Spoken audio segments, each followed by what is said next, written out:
good morning, good evening, good whatever it is, wherever you're at. We're going to do something different today on the M.A.G.G channel.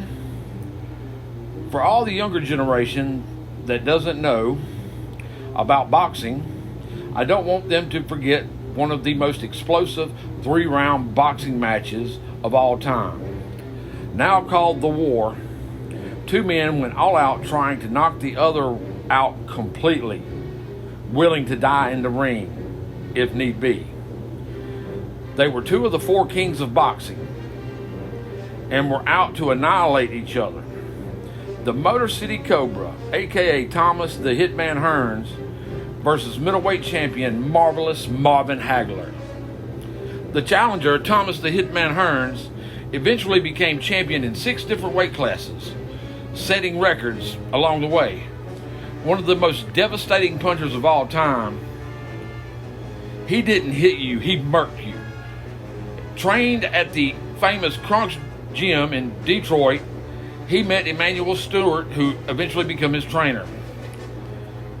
Thomas Hearns' legs were so slim, he could carry 147 pounds at a height of 6 foot 1 inch with an amazing 78-inch reach. The Motor City Cobra also had massive power, creating devastating KOs.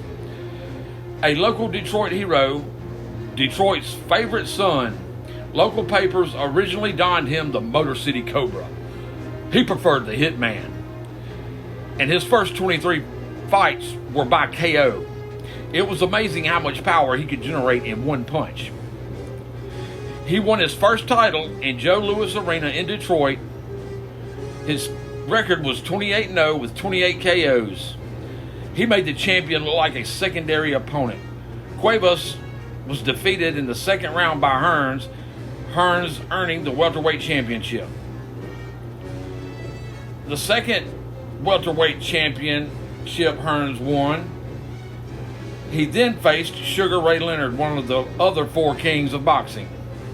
This was the best versus the best. Hitman Hearns was leading into the last round when he ran completely out of gas, having to block constantly. Sugar Ray Leonard was pounding on Hearns at the final seconds of the boxing match in the 12th round, when astonishingly the ref called the match for Sugar Ray Leonard. At that time, Thomas Hearns was winning on all 3 scorecards. Hearns was still blocking when the ref called it with mere seconds left,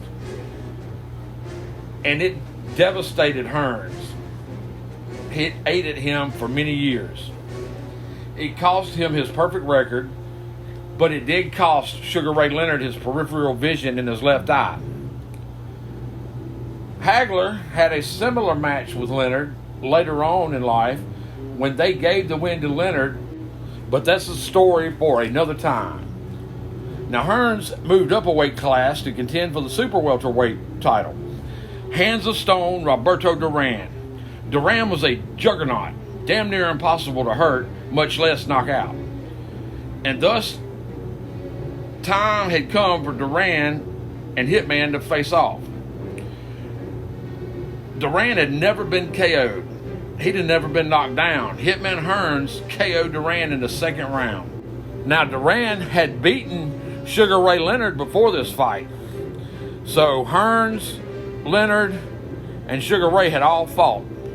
Now, Marvelous Hagler started boxing at a young age in the town of Brockton, Massachusetts, the home of Rocky Marciano.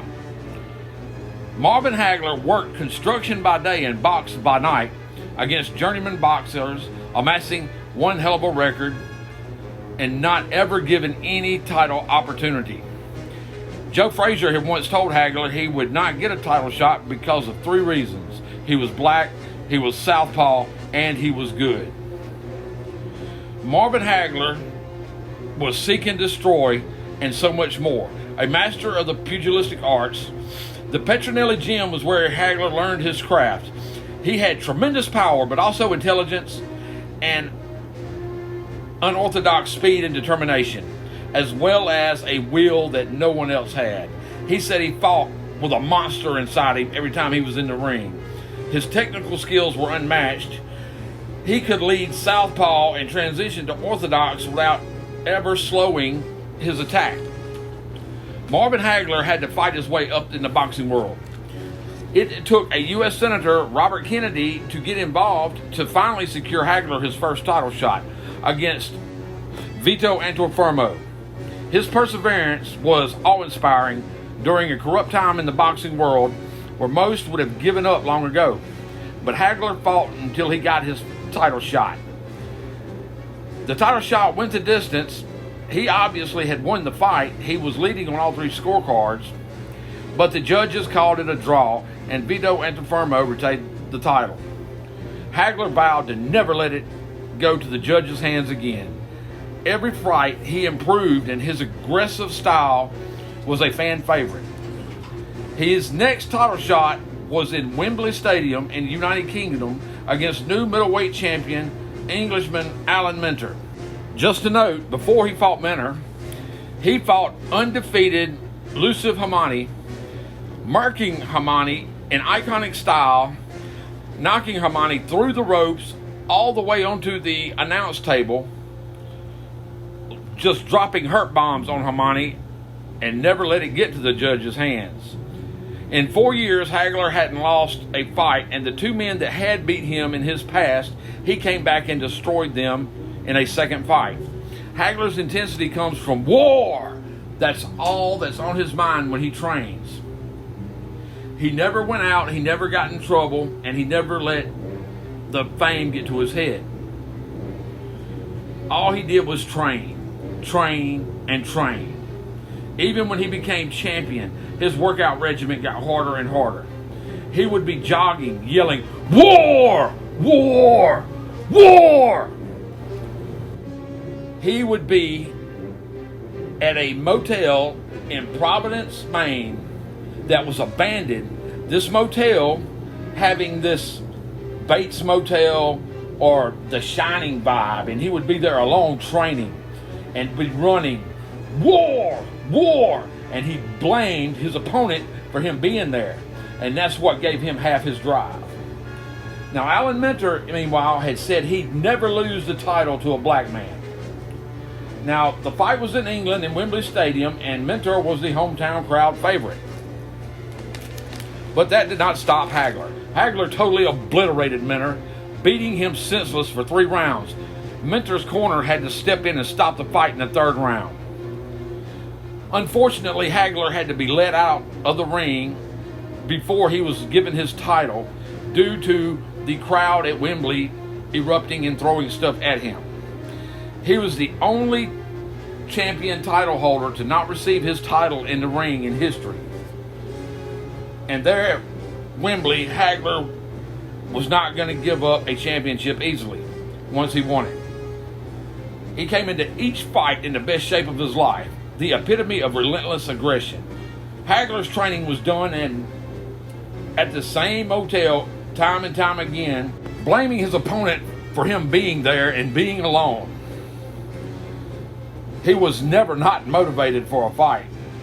And before facing Hearns, he had 11 title defenses, murking his opponents with a flurry of powerful combos and relentless aggression. Also, Hagler had a 1-inch temporalis muscle, where everyone else usually had a 1/4-inch thick temporalis muscle. This muscle is the muscle that protects your temples on each side of your head. So Hagler essentially was like wearing a headpiece when he fought, thus helping him have a cast iron jaw. He was almost impossible to knock out. Hagler also had developed a devastating jumping jab, like a Superman jab, where he lunged and hit the opponent with power. Now, for some reason, ABC would not call Marvin Hagler Marvelous, and it had to be for some stupid reason, I'm sure. But Hagler went and had his name legally changed to Marvelous Marvin Hagler, forcing ABC to call him Marvelous Marvin Hagler. Now that is straight up gangsta. Now that's some hard shit there. And before Hearns, though, Hagler faced Roberto Duran, another one of the 4 Kings. A fight of 2 of the best ever to do it, standing toe-to-toe. countering, punching, back and forth exchanges. Duran went the distance, withstanding Hagler's relentless barrages, but Hagler won the fight by decision pretty handily. The undisputed champion, the face of boxing, Hagler finally had become. He next met Rodan in a rematch, destroying him utterly. He wanted to fight Sugar Ray Leonard because of the payday, but couldn't get an answer. That was until Ray announced his retirement. Next, Hagler then destroyed a boxer named Mustafa, just laid waste to him. At the same time, the Motor City Cobra was murking everyone he faced. Hearns moved up to the 160-pound weight class. Hearns knew it was going to be a war against Hagler. Hell, Hagler had it on his hat at one of their pre-fight press meetings. Hagler had 11 title defenses before Hearns. This fight was everything to both boxers' legacies. Hagler had even told his corner, do not stop the fight. He was willing to die in the ring if need be. At the opening round, they took off, met each other to center ring, throwing haymakers. Now, the only person to ever make it past Hearns' devastating boxing power was Sugar Ray Leonard, and he only made it by skin of his teeth. Now, Hagler was going to try to take everything Hearns had thrown his way while dishing out hurt bombs to Hearns. Hagler was being blasted by Hearns, but was absorbing everything, even when he staggered. He then staggered Hearns. Hagler and Hearns, two of the best middleweights to have ever put on boxing gloves, going toe-to-toe. The round one was non-stop, from start to finish. They stood in front of each other, turning the boxing match into a brutal war. A great chin and heart was going to win this fight. Hagler, though, was bleeding, and the physician had to look at Hagler at the end of the second round. He allowed it to continue. The third round started like the first and second round did, with both men meeting in the ring and throwing haymakers. They were throwing everything they had at each other when Hagler finally stunned Hearns and spun him around with a massive punch. Hagler had relentlessly pursued Hearns until he finally knocked Hearns down. When Hearns could not get up, he was on his back and was counted to 10 count. Hagler won the fight. Now, this was 3 rounds of probably the greatest boxing match of all time. 3 rounds of brutal assault on each other, throwing out the technical side of the pugilistic arts just to go to war. I am a big-time boxing fan. Always have been. And if you like these type episodes, please let me know below. I would be happy to do some more of these. And until next time, I'm Big Duke 6.